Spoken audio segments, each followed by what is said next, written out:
네, 2023년 3월 6일 이정훈입니다. 오늘의 제목은 대일 항쟁기라는 말도 못 쓰는 자들이 삼자 변제를 비난해, 이렇게 뽑았습니다.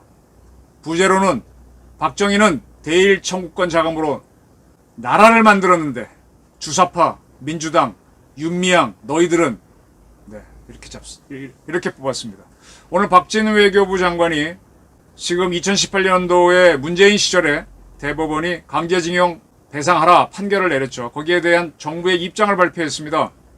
뭐 다 보도가 됐지만 포스코, 한국도로공사, 한국전력 등 공기업 16개 중심으로 이 기업들은 대일 청구권 자금을 받았을 때 그 청구권 자금을 받아서 만들어졌거나 사세를 키운 기업들입니다. 조금 좀 설명을 드리면요. 이 청구권 자금이란 거는 우리가 청구하다라는 데서 나오는 거잖아요. 청구. 누구한테 내 거니까 내놔 할 때 청구하다 그러잖아요. 그 식민 지배를 한 거에 대해서 일본이 우리한테 배상을 한 책임은 없습니다. 그거는 샌프란시스코 강화조약 1952년 발효된 샌프란시스코 강화조약에 따라 대한민국은 일본에 배상 청구를 할 수 없는 나라입니다.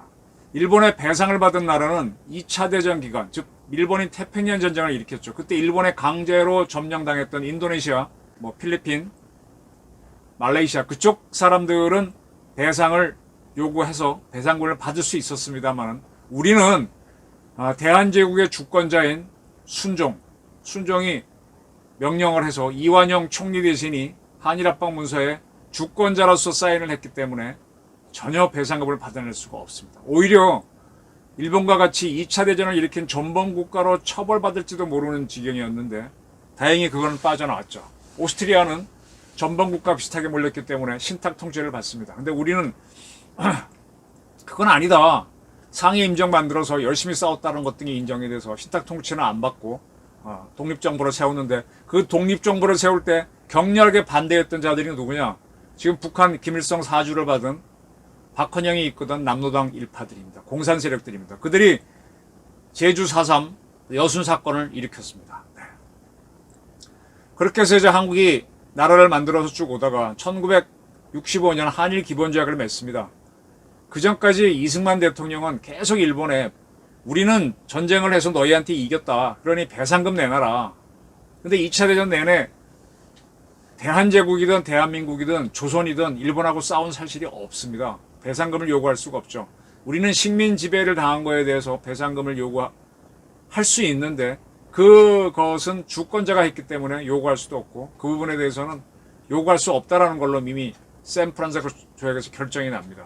이승만 대통령이 워낙 반일주의였기 때문에 그 문제를 계속 제기하면서 그게 전제가 돼야만 국교를 맺을 수 있다라고 했죠. 그럼에도 불구하고 이 좌파들은 이승만 대통령을 친일파로 봅니다. 정말 저열한 자들이죠. 자, 이 문제를 1961년 5.16 혁명으로 집권한 박정희가 풀어갑니다. 이유는 그가 나라를 재건하려고 보니까 대한민국 정부 예산의 절반 정도가 미국이 한국군을 지원하기 한미 상호방위조약에 따라서 미국이 지원하는 군사 원조 그것이 정부 예산의 절반을 담당하는 거예요. 그러니 나라를 뭘 이끕니까? 공무원 봉급 줄 돈도 없는데. 그래서 처음 한 것이 우리나라에서 광부하고 간호사들을 독일에 보내서 그 인건비를 좀 받아보자 라고 해서 보냈죠. 그 무렵에 해서 이제 독일 가서 에른하스트 총리를 만났더니 일본하고 국교를 정상화해서 일본으로부터는 어떻게 하든 간에 돈을 받아라. 그걸 갖고 나라를 키워라. 나도 독일도 전쟁 일으킨 국가로서 이제 우리가 그 불명예를 없애기 위해서 이렇게 많이 사죄하고 있는데 일본도 비슷할 것이다. 그런 얘기를 듣고 와서 결심을 하죠. 그래, 받자. 근데 뭘로 받습니까? 전쟁 배상금은 못 받습니다. 전쟁한 적이 없으니까. 그런데 일제 때, 대일 항쟁기 때 이 땅에 많은 젊은이들이 일본의 근로정신대로 갔습니다. 그분들이 봉급을 받고 일했죠. 일본 기업에서. 근데 전쟁 막바지에 일본이 봉급을 못 줬고 또 그분들이 일본에서 어떤 형태로 하다못해 사글세방이든 뭐든 자기 재산권을 갖고 있었는데 그걸 되찾지 못하고 다 한국으로 돌아왔습니다. 물론 뭐 퇴직금 같은 것도 있었을 거고 강제로 국민저축하라서 국민저축한 것도 있는데 그것도 못 받았죠. 그래서 그 돈들을 달라고 할 수 있습니다. 그 우리가 요구하는 청구하는 그 돈이 청구권 자금입니다. 반대로 대일항쟁기 때 일본인들도 여기 와서 지금 우리가 마시는 오비 맥주가 그게 일본 아사히 맥주였을 겁니다. 그 다음에 카스가 크라우니까 그게 기린 맥주인가?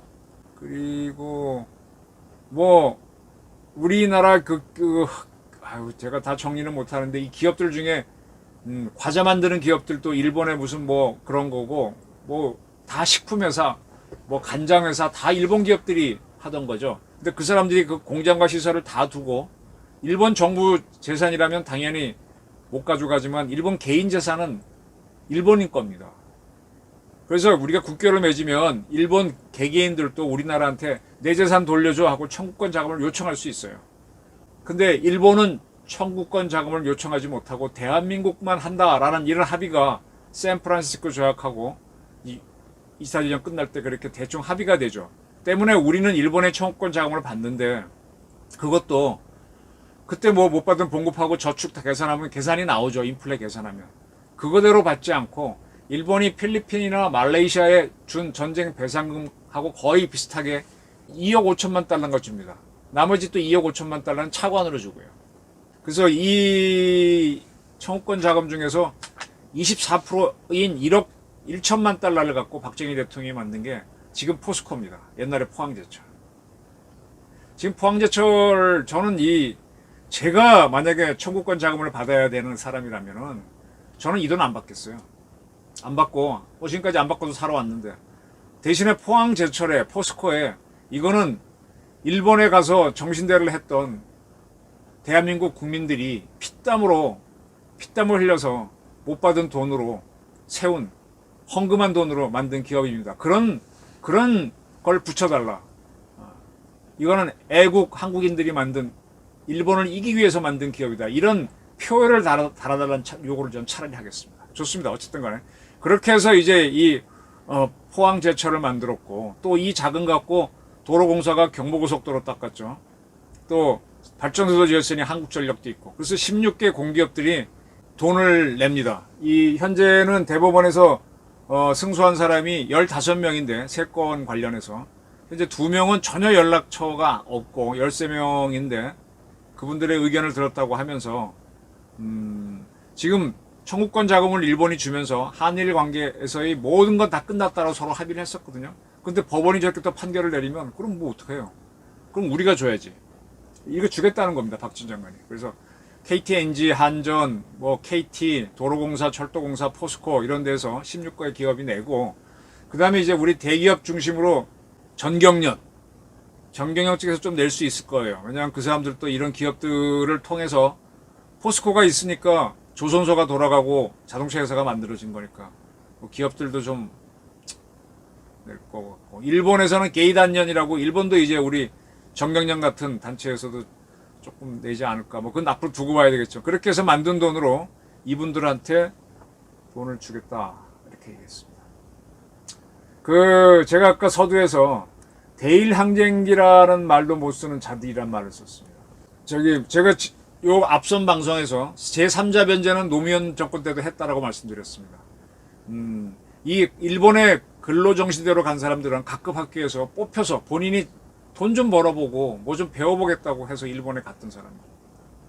그래서 강제라는 건 좀 어렵고 가서 이제 고생하면서 그쪽에서 강제를 당했을 수는 있죠. 그리고 위안부랑은 또 다르고요. 이분들이 이제 1990년에 이화여대 영문과 교수님이 일본에서 천전 화강 기자가 쓴 종군 위안부란 책 일본서 영화로까지 만들어서 히트를 쳤으니까 우리도 있을 것이다 라고 해서 최초로 그런 할머니를 찾아내서 공개하면서 위안부가 불붙었습니다.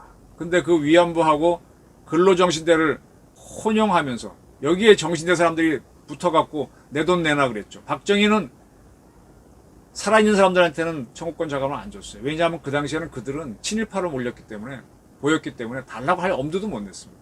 근데 위안부 문제가 나와서 시끄러워지니까 이 또 윤미향 같은 세력들이 자기네 세력 키우려고 이 근로정신대들도 해야 된다라고 해서 근로정신대하고 위안부가 아주 비슷한 거를 섞어버렸어요. 그러니까 근로정신대 갔다 왔던 분들도 막 붙어갖고 하다가 세력이 커졌죠. 그래갖고 노무현 정권에서 일본한테 뭐 돈 받아낼 수 있는 것보다가 해보니까 아 정신대는 아니야. 그래서 포기하고 박정희 대통령은 그때 살아있던 사람들은 안 줬다 그랬죠. 그거를 줍니다. 그때 법을 뭘 만드는가 하면요. 태평양 전쟁 전후 국외 강제 동원 희생자 지원에 관한 법률 2008년 6월 11일 시행이 됩니다. 노무현 정권 때 만든 거죠. 그래서 21만 건의 피해자를 인정해갖고 2015년까지 1인당 한 2천만 원 이하를 준 것 같습니다. 이때 이제 민관 공동위원회를 운영했는데 그 위원회에 참가했던 사람이 이해찬 총리하고 문재인 민정수석이죠. 다 알면서 다시 자기 정권 잡으니까 이렇게 했습니다. 이 태평양 전쟁기 강제동원 이렇게 이제 문재인 정권, 저 노무현 정권 사람들은 법을 만들어 갖고 이제 6천억 달러, 6천억 원 정도, 1조 원 조금 안 되는 돈을 우리 정부 예산으로 이렇게 다 나눠줘서 끝냈죠. 근데 이제 또 있다고 해서 이분들이 나와갖고 소송을 거니까 이 법원에서 인정을 해버렸어요. 근데 이 노무현 때 만든 법이 지금은 뭘로 바뀌었는가 하면 아까 이제 태평양 전쟁기 전후 강제 동원 이렇게 국외 강제 동원인데 지금은 대일 항쟁기 강제 동원 피해 조사 및 국외 강제 동원 희생자 등 지원에 관한 태평양 전쟁이 대일 항쟁기로 바뀌었습니다. 제가 이 대일 항쟁기라는 말을 쓰자 일제 강점기 쓰지 말자는 주장을 많이 하는데 이 주장은 사실 인하대학교에 있는 복기대 교수가 뭐 제 친구이기도 하지만 자주 주장하는 겁니다. 왜 우리가 일본의 식민지배 당했다는 거를 돈 받을 때는 인정하고 그리고 자존심 상으로는 부인하고 그러니까 일제 강점기란 말을 쓰는데 강점기도 결국은 강제로 점령당하니까 10년 진 거지. 식민지지. 그럴 바에는 대일 항쟁기를 쓰자는 주장을 해왔어요. 역사 공부한 친구예요. 우리가 그 몽고 지배를 한 몇백 년 받았죠. 100년 받았죠. 그때는 항몽 투쟁기라고 씁니다. 몽고 강점기, 몽고의 식민 지배 당한기 그렇게 안 쓰고요. 그때는 뭐 항몽기 이렇게 씁니다. 그러면 이것도 대일 항쟁기로 쓰면 되죠. 이 주장을 복교수가 계속 해가지고 지금으로 얘기하면 국힘당 국회의원이죠. 요거를 그들이 나서갖고 이 태평양 전쟁이라는 단어를 대일 항쟁기로 바꿨습니다. 이런 단어도 하나 못 쓰는 게 윤미향 유들인데 그 자들이 무슨 뭐 계속 선동해갖고 하는 겁니다. 그러면 이 법에 따라서 2015년까지 1인당 한 2천만 원 정도의 배상을 정부가 이제 위로금을 줬죠. 그러니까 이번에도 이겼으니까 아마 이 정도가 되지 않겠나. 근데 이제 추후에 또 다른 소송이 이어질 테니까 나오면 이제 다 줘야 되겠죠. 저는 뭐 사람마다 다 사정이 다르지만은 대한민국이 진짜로 일본을 이기고 하려면 나는 이런 성근 가지고 박정희 노선이 옳았다고 봅니다. 포스코 짓고 자 포스코가 세계 넘버원이 됐을 때 자 우리는 일본 놈한테 당한 돈 갖고 이런 기업 만들어서 일본의 실일처를 이겼어. 이렇게 나가야 된다고. 입마에 포켓하지 말고. 일이 이렇게 된 거는요. 그 김대중 정권 때부터 광주 희생자들을 뭐 보상한다라고 하니까 그러면서 이제 점점 커진 겁니다. 그 다음에 그러니까 북파 공장원들도 나도 애국심 갖고 한 게 아니라 했지만 내 돈 내놔 이러고 나왔고 이것도 나오고 다 나오면서 우리는 좀 애국심이 없고 자기 거 챙기는 나라가 됐죠. 지금 뭐 언론들은 이번 소송에서 이긴 몇몇 분들이 이 돈을 안 받겠다고 하면 어떻게 하느냐 뭐 그런 걱정들을 해주면서 자기들은 상당히 반일인 척 하는데 지금 일본 가는 비행기는요 자리가 없고 도쿄나 오사카, 교토에 가면 한국 사람들 발로 치인답니다. 그래서 엔화가 가치가 떨어져서 그렇게 일본 여행 많이 가면서 이건 뭐 하는 겁니까? 겉다르고 속다른. 일본을 이기려면 차라리 포항제철에 그리고 경부고속도로에 이거는 우리가 일본한테 당할 때 못 받은 돈으로 돌려받은 돈으로 이거 세운 겁니다. 자랑스럽게. 그리고 그 사람들 이름을 쫙 새겨놓는 게 100배 낫지. 대일 항쟁이란 말도 못 쓰는 이들이 삼자 변제를 비난해. 박정희는 옳았습니다. 살아있는 사람들은 너 일본 가서 돈 벌었고 하니까 계속 먹고 살고 또 배운 것도 있으니까 청구권 자금으로 나라를 만들었는데 지금 이건 뭐 하는 겁니까? 저는 그렇게 봅니다. 경청해 주셔서 감사합니다.